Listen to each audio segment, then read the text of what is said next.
Well, you lose 2 games in a row. Wow, the mail comes in. Time for the Hey Jimmy segment, and it is hot, okay? You've been sending us your Browns questions tonight. I'm going to take a crack at answering a few for you. First question, Linda from Eastlake. Hey, Jimmy, what is wrong with the D? Missed tackles, opposing receivers wide open, etc. What happened to the bump and run? Linda from Eastlake, you are right on all accounts. Very, very frustrating.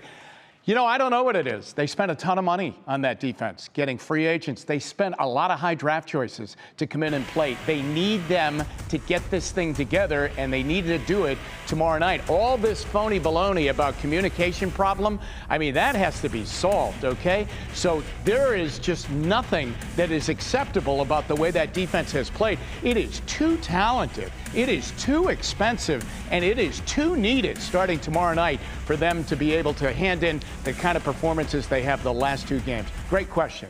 Jim from East Canton asks, hey, Jimmy, what do you think of having Stefanski give up his offensive play calling duties and hand them over to Alex Van Pelt, which would allow Stefanski to then give some personal attention to the D during the game? I don't have a problem with him calling the plays. In fact, I think he does a great job calling the plays.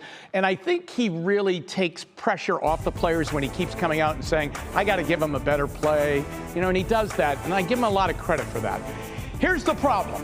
I think that this is why his staff is so good, because he allows them to do their jobs. And so I think that it's the way it's set up right now is why his assistant coaches feel so involved in that staff, and they all stayed. And I think it's a good thing right now. Yes, it's a bumpy road right now. Once it smooths out, it will be fine. They just simply need to get healthy. And finally, James from Green asks, hey, Jimmy, do you think the lack of physical contact during early practice is being reflected in our current injury situation? Yes, yes, yes.